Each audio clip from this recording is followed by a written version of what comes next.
तो सातवें चरण के मतदान के लिए ठीक पहले प्रधानमंत्री नरेंद्र मोदी इस वक्त कोलकाता में मौजूद हैं और वहां पर उनका रोड शो जो है वो शुरू हो गया है। 2 किलोमीटर लंबा ये रोड शो जो है वो श्याम बाजार से शिमला स्ट्रीट पर स्वामी विवेकानंद के आवास पर जो है वो खत्म होगा।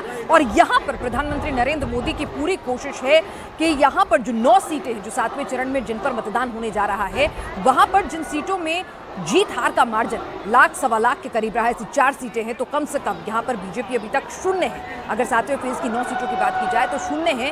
तो जहां पश्चिम बंगाल में सबसे ज्यादा बेहतरीन प्रदर्शन का दावा प्रधानमंत्री नरेंद्र मोदी ने आज भी किया अपने एक इंटरव्यू में, और लगातार बीजेपी की तरफ से अमित शाह कहते रहे हैं कि 30 सीटें जो पश्चिम बंगाल में आ रही हैं, तो अगर बीजेपी वाकई में कमल खिलाना चाहती है इतने बड़े स्तर पर, तो जरूरी है कि ये जो 9 सीटें हैं इन पर भी कहीं ना कहीं, चाहे 1-2 जो ममता बनर्जी का सेफ जोन मानी जाती हैं, वहां पर अपनी मौजूदगी दर्ज कराए। और इसीलिए वो सीटें जहां पर जीत हार का मार्जिन जो है लाख सवा लाख, खासतौर से दमदम जहां 55,000 के करीब पिछली बार जीत हार का मार्जिन रहा था, बारासात की बात करें तो वहां पर सवा लाख का मार्जिन रहा था। कोलकाता दक्षिण, कोलकाता उत्तर जो है वहां पर 1 लाख से ज्यादा वोटों का मार्जिन रहा था। तो वहां पर कोशिश है कि किसी तरह से प्रधानमंत्री नरेंद्र मोदी की पॉपुलैरिटी, संदेश खाली का मुद्दा, ममता बनर्जी राज्य के लिए ठीक है भाई, लेकिन केंद्र के लिए मोदी ही हैं, वही ठीक हैं। तो इसी मैसेज के साथ प्रधानमंत्री नरेंद्र मोदी हो या बीजेपी के तमाम आला लीडर्स हों, वो लगातार पश्चिम बंगाल को अपने सेंटर फोकस में रखे हुए हैं और बीजेपी को सबसे बेहतरीन प्रदर्शन की उम्मीद है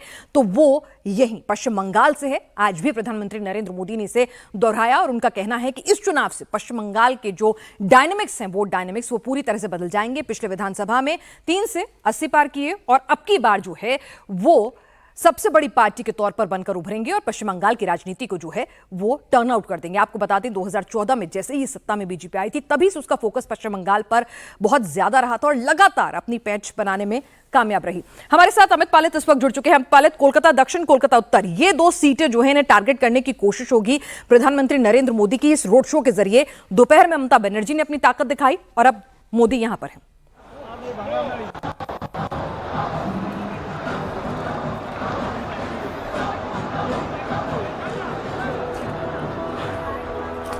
अमित, आपको बता दें श्याम बाजार से शिमला स्ट्रीट तक स्वामी विवेकानंद के आवास पर यह रोड शो जो है खत्म होने जा रहा है। उससे पहले शारदा मां का आशीर्वाद लेकर प्रधानमंत्री ने संतों का आशीर्वाद लेकर ये रोड शो जो है वो शुरू किया है। 2 किलोमीटर लंबा ये रोड शो है, 40 मंच इसके रास्ते में बनाए गए हैं और सीटें जो है टारगेट पर, आपको बता दें 9 सीटों पर 7वें चरण में चुनाव होना है। अभी मौजूदा स्थिति शून्य की है, लेकिन बांग्लोर मोने मोदी यानी बंगाल मांगे मोदी, इस थीम के साथ ये रोड शो जो है वो यहां पर हो रहा है। कोलकाता दक्षिण, डायमंड हार्बर, जयनगर, बारासात, बशीरहाट, आपको बता दें कोलकाता उत्तर, जादवपुर, दमदम, ये तमाम सीटें हैं जहां पर ये 9 सीटें हैं जहां पर इस बार 7वें चरण में 1 जून को चुनाव होना है। और इसमें से 4 सीटें कोलकाता उत्तर, कोलकाता दक्षिण, साथ ही बारासात और दमदम, ये वो सीटें हैं जहां जीत हार का मार्जिन दमदम में 50,000 से ऊपर और बाकी 3 सीटों पर 1 लाख से ऊपर रहा है। बाकी दूसरी जगहों पर 3 लाख से ऊपर का मार्जिन रहा है। तो एक बार को सोच भी लिया जाए कि भाई वहां पर तमाम विधानसभा क्षेत्र जो हैं वो भी बीजेपी के पास नहीं है, तो ऐसे में अगर वो अभी बहुत फार फेच यानी कि बहुत दूर की कौड़ी अगर वो सीटें लगती हैं, तो कम से कम इन 4 सीटों पर फोकस जो है जरूर रहेगा।